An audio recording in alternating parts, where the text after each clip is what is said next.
청년 예배 오늘 드리게 돼서 감사하고요. 늘 우리가 청년 예배뿐만 아니라 우리가 예배 드리면 오늘 한번 생각해 보세요. 늘 우리가 일상적으로 생활했던 패턴 있죠.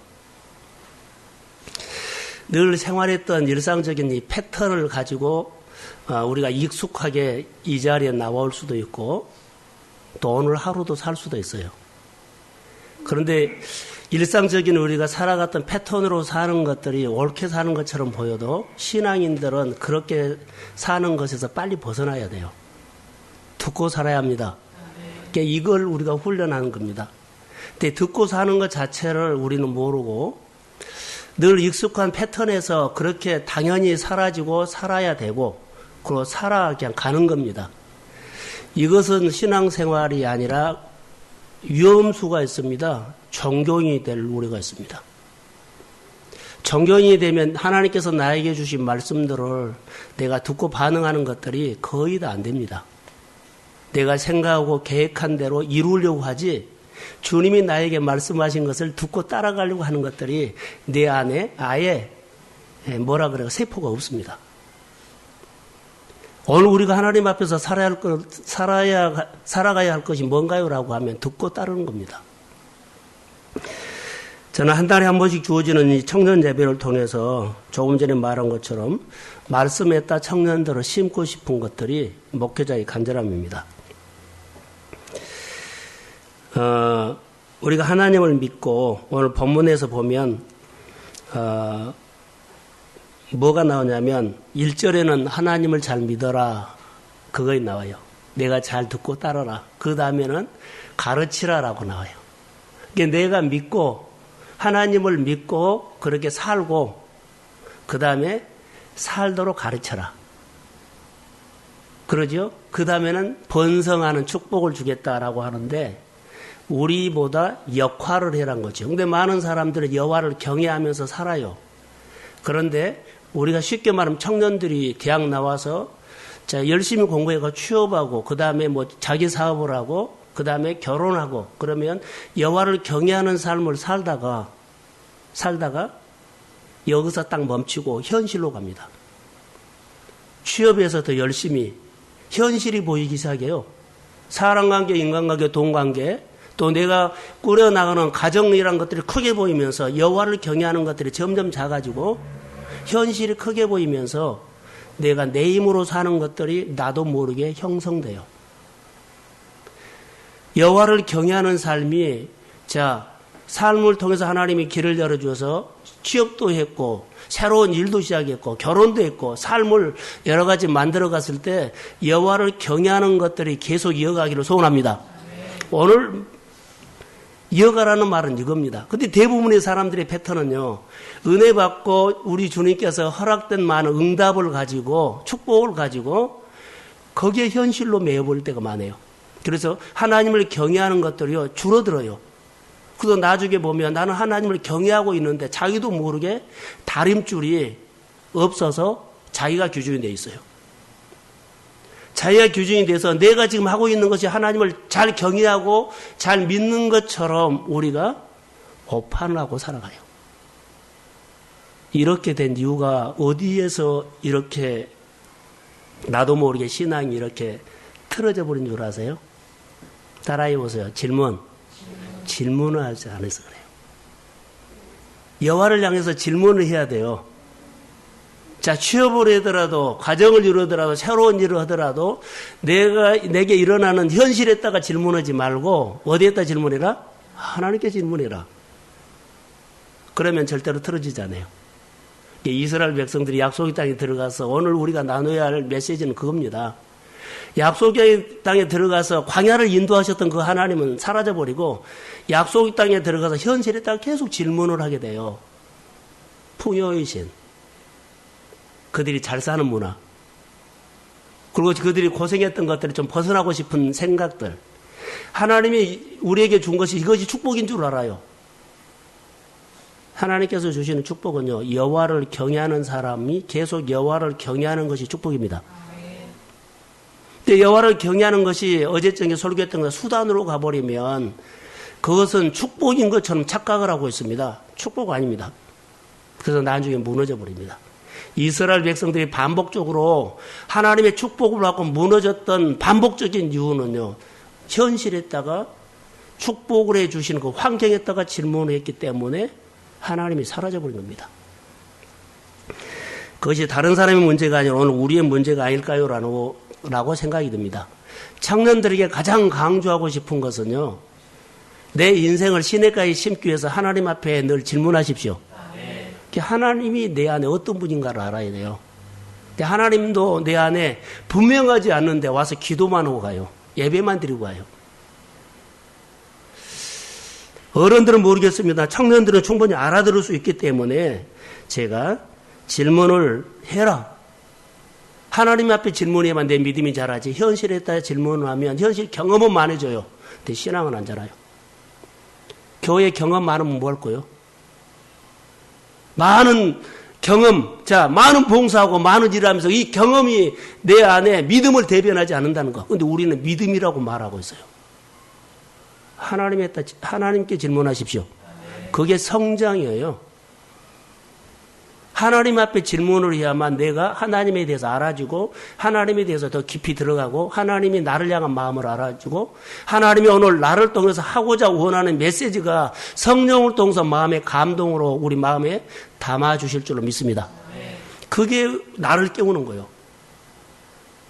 오늘 본문에서 1절에서 3절을 읽었는데 어떻게 보면 이 설교가 가정의 달에 부모님들에게 주는 메시지도 될 수 있지만 저는 그것보다는 청년 세대 때 내가 예수를 잘 믿고 잘 믿게 하는 거. 내가 하나님에 대해서 잘 경외하고 많은 사람들이 경외자로 만드는 거. 기둥으로 키우고 싶은 마음들이. 환경은 어떻게 상관하지 않아요. 그러면서 하나님께서 축복 주신 내용들이 본문에 나옵니다. 여기 보면 명령과 규례와 법도는 다 한마디로 말하면 하나님에 대한 경외입니다. 이 땅에 하나님을 경외하고 그랬죠. 여러분 하나만 생각을 해보세요. 우리는 예수를 믿으면서 이 생각을 안 해요. 하나님을 믿으면서 경외하죠. 그런데 예를 들어서 우리가 50년, 60년, 70년을 살아오면서 너무나 부모 세대가 잘 살아가지고 다음 세대에다가 좋은 곳을 남겨주려고 예를 쓰는 데다가 초점을 맞추고 있다는 거.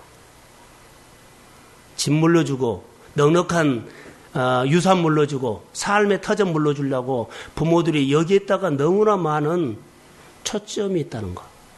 근데 성경은 그러지 않아요. 자, 여기에다 초점이 있으면 내 주변 사람들이 내가 예수를 믿으면서 내가 하나님을 경외하면서 내 주변 사람들에게 전혀 메시지를 주지 못한다. 정말로 중요한 것은요. 내 생활을 통해서 주변 사람들에게 메시지를 주는 사람이 하나님이 원하는 거예요. 근데 나는 잘 사는 것을 보여주려고 그래요.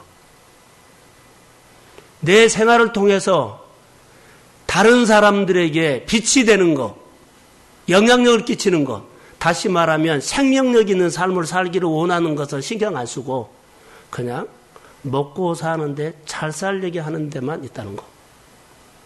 가면 갈수록 이 세대는요, 어두워질 수밖에 없어요. 내 오늘 행동과 내 언어와 내가 하나님 앞에 돈 쓰는 것과 하나님 앞에 시간 쓰는 것이 다른 사람에게 전혀 영향을 끼치지 못한다면 나는 그림자를 붙잡고 있는 겁니다. 예수를 믿는 것 생명은 있지만 생명력이 없다는 겁니다. 주의 손이 내 안에 나타나지 않고 돈이 돈을 벌고 좋은 환경이 좋은 환경을 만들어주는 것입니다. 하나님이 돈을 벌게 하고 하나님의 내 삶을 만들어주셔야 합니다. 이 신앙이 우리 가슴 안에서 살아있어야 한다는 겁니다. 그런데 돈이 돈을 버는 문화 속에 하나님이 복 주셨다고 둘러붙이는 경우가 많다는 거. 여러분, 주변 사람들에게 전혀 영향력을 주지 못한다면 오늘 자기에게 한번 질문해 보셔야 합니다. 내가 하나님 앞에 질문하고 내가 이렇게 살아도 되느냐고 자기 자신에게 하나님 앞에서 질문을 해야 할 이유가 있습니다.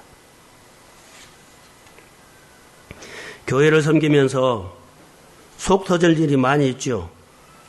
여러분들은 모르지만 저는 목회자로서 속 답답할 때가 너무 많이 있습니다. 길을 막고 있습니다. 그리고 제가 설교를 한다면 예를 들어서요, 듣지 못한 사람들에게 이제 설교를 하면 봐야 되잖아요. 근데 눈을 감아버립니다. 그러면은 듣지도 못하지. 듣지도 못한 사람들에게 그러죠. 몸짓으로라도 증거하려고 그러는데 제 수화를 몸의 제스처를 아예 안 봐버리려고 눈을 감아버립니다. 우리 한 사람 한 사람이 그럴 수도 있죠. 이 시대가 그런다는 겁니다. 자기 일에 너무나 빠져 있다는 겁니다. 내 것 외에는 안 보고 안 들어버린다는 겁니다. 하나님의 말씀을 듣고 살아가야 할 우리의 가슴들이 하나님의 마음이 담아지지 않고 나만 가득 채워져 있다는 것. 사랑하는 성도 여러분, 또 우리 청년 여러분, 하나님을 경외하는 것이 뭘까요? 라는 겁니다. 하나님을 경외하는 것이 뭘까요? 내가 살고 살게끔 가르치는 겁니다. 하나님을 경외하는 것은 이겁니다. 내가 살고 살게끔. 내가 하나님의 말씀으로 붙잡고 몸부림면서 살아내고 다른 사람들이 내 모습을 보고 아, 신앙생활은 이렇게 하구나. 말씀 앞에서 이렇게 고민하고 묵상하고 몸부림치면서 한 말씀을 듣고 살려고 애쓰는 것이 다른 사람을 가르치는 겁니다. 이게 하나님을 경외하는 겁니다. 입으로 하는 거 아닙니다. 책으로 하는 거 아닙니다. 의무로 하는 것도 아닙니다. 너무 청년들에게 무거운 말이나요? 다시 말하면 쉽게 말할까요? 하나님이 우리에게 성경 통해서 말씀을 주셨는데 이 말씀하고는 나하고는 전혀 생각이 달라요. 그런데 내 것을 내놓고 말씀에다 맞춰가는 겁니다. 계명과 윤리와 법도를 내가 맞춰가는 겁니다. 하나님이 기준이고 내가 거기다 맞춰가는 겁니다. 그런데 우리는 내 현실 속에 하나님 이거 해 주셔야 합니다. 하나님께서 나에게 맞춰주기를 요구하는 것이 요즘 우리의 신앙의 패턴이라고 봅니다. 정반대죠. 잘못하면요, 내가 무너지고 주변 사람들 다 무너지게 만들어 버릴 수가 있습니다. 내가 살고 다른 사람을 살려야 할 입장에서 내가 무너지고 내 모습을 보고 다른 사람들이 하나님을 떠나게 만든 것처럼 말씀을 붙잡지 못하게 하는 것처럼 무너지게 만들 경우가 있다는 것. 둘 중에 하나일 겁니다. 교회에서 뭘 해야 하나요? 내 주변 사람들에게 가장 가까이 있는 사람들에게 뭐 해야 되냐? 저는 이렇게 생각합니다. 설교 중에 제가 우리 성도들에게 했던 거 있습니다. 오늘 내 옆에 있는 사람이 오늘 내 옆에 앉은 사람이 오늘 내 행동을 통해서 오늘 은혜를 받게 하거나 은혜를 못 받게 한다. 앉았는데 옆에 있는 사람이요, 뭐죠? 핸드폰이라든가 여러 가지 막 똑똑똑 해보세요. 그러면 옆에 사람을 통해서 나는 은혜를 이미 못 받게 되어 있어요. 원래 주변 사람, 내 오늘 하나님을 경외하는 이 신앙이 다른 사람을 살릴 수도 있지만 다른 사람을 하나님과 멀어지게 할 수도 있다는 거. 특별히 우리 청년 세대에 또 우리 교회 성도님들에게 이 말씀이 오늘 우리 가운데 내마로 주시기를 소원합니다. 복이 뭐요?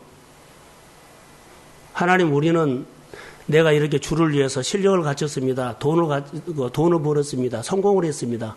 말만 하십시오. 내가 돈으로 일하겠습니다. 실력이 있습니다. 실력으로 해야겠어요. 주님은 이거 안 본다는 거 아세요? 돈도 실력도 요구하지 않고 듣고 따르는 순종을 요구합니다. 이게 교제를 원한다는 거예요. 관계를 원한다는 거예요. 하나님, 관계는 하지 않고 언제나 말만 하십시오. 내가 돈으로 하겠습니다. 잠깐만요.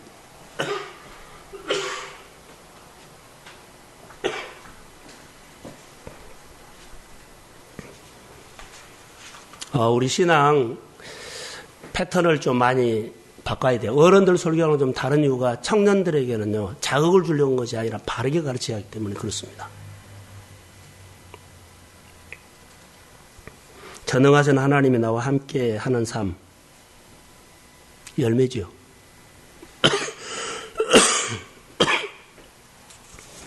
요한복음 15장에 보면 열매를 말해요. 한 개.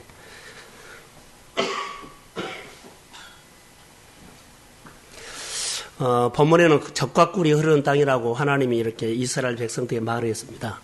터키를 가보거나, 저는 터키를 가볼 때 그 넓은 지역에 밀 농사 지은 것을 보면서 놀랐어요. 끝이 없어요.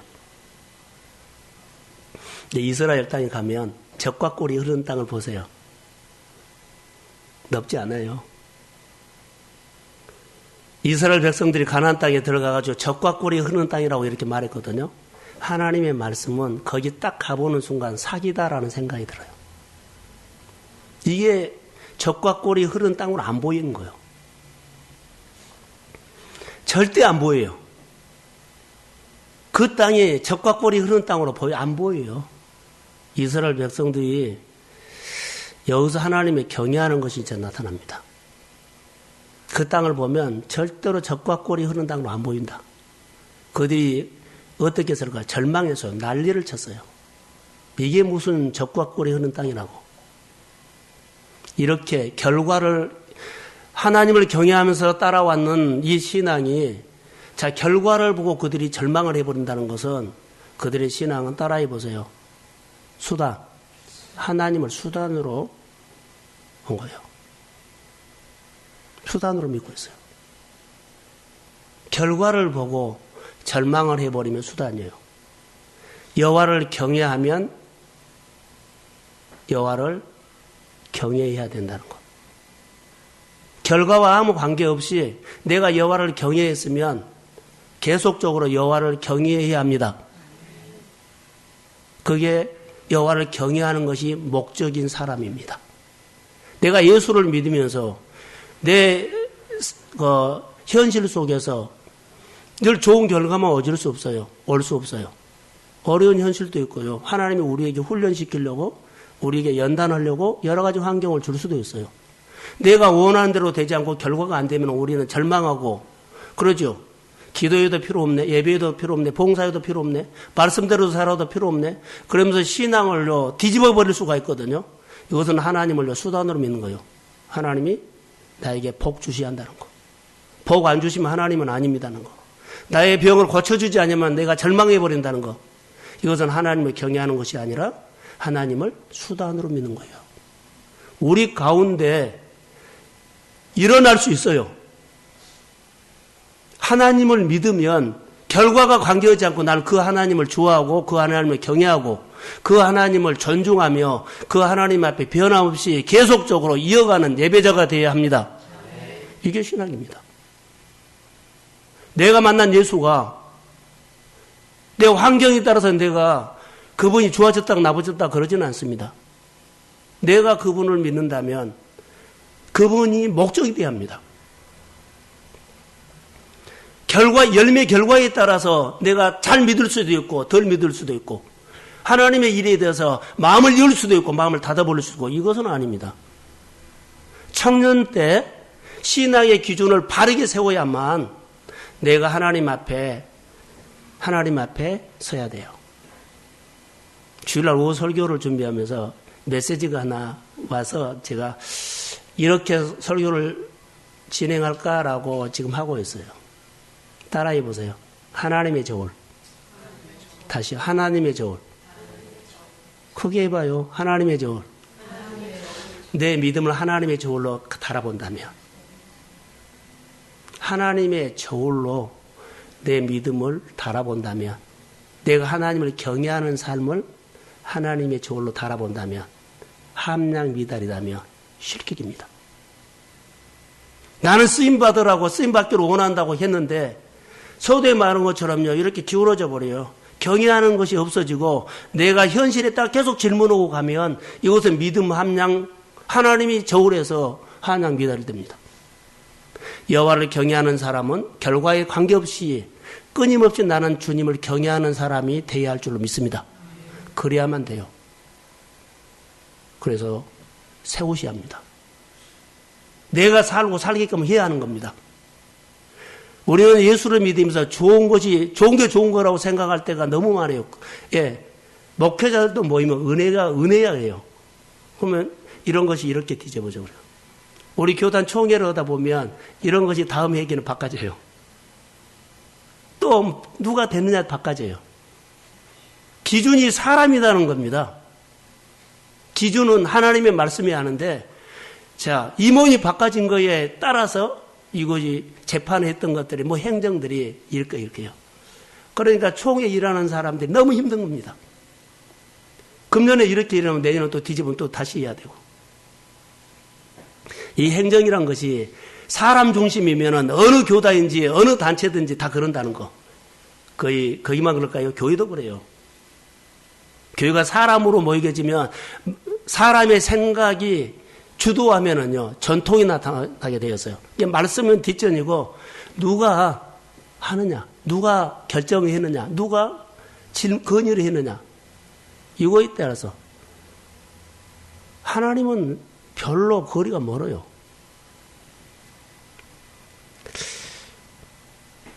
이스라엘 백성들이 적과 꿀이 흐르는 땅에 들어가서 이거 사기다라고 생각이 들었을 때는 그들은 어디가 초점인 줄 알아서 적과 꿀이 흐르는 땅이 초점이었어요.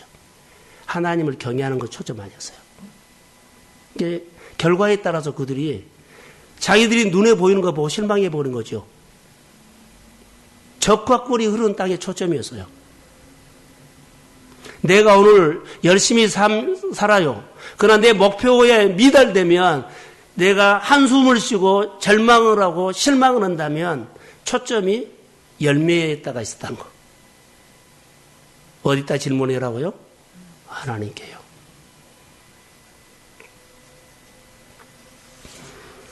지금도 우리 안에는 적과 꿀이 흐르는 땅에 그림을 그리고 있어요. 근데 거기가 초점이 아니에요. 저는 이것을 쭉 보면서 예, 적과 꿀이 흐르는 땅이 초점이 아니냐. 그들이 광야 40년을 지나오면서 그들에게 여러 가지 과정들이 있죠. 과정들을 왜 주셨을까요? 라는 생각을 해요. 질문을 하죠. 우리가 축복을 받고 부흥이 되고 내 삶이 아름다워지고 그에는 과정이 있어요. 근데 우리는 과정을 무시하고 뭔만 해요? 적과 꿀이 흐르는 땅에 거기 초점만 있어요. 결과는 좋으면 좋지 않나? 열매. 근데 하나님은 뭘 본 줄 아세요? 과정을 봐요. 왜 과정을 볼까요? 우리는 여기 본문에 보면 가르침이라는 단어가 나와요. 배우라는 거예요. 너가 어떤 환경이 있든지 간에 하나님을 배우십시오. 내가 인생에 배우는 자세가 여호와를 경외하는 사람이 받아야 할 본성이 있어요. 따라와요. 그게 본성이요. 오늘 어떤 환경이 있든지 간에 그 환경의 열매는 하나님 앞에 맡기고 배우는 태도로 그 환경과 덤비십시오. 많이 배우겠습니다. 아프면 아픈 대로, 힘들면 힘든 대로, 예, 현실 그대로 받아들이면서 이 가운데서 하나님 앞에 질문하는 겁니다. 오늘 소도에 제가 여기다 써갖고 왔는데, 예, 하나님 청년 예배를 드리는데 하나님은 우리 청년들로 통해서 뭘 기대합니까? 라고 물어보고 왔어요. 예배를 통해서 하나님 뭘 기대하세요?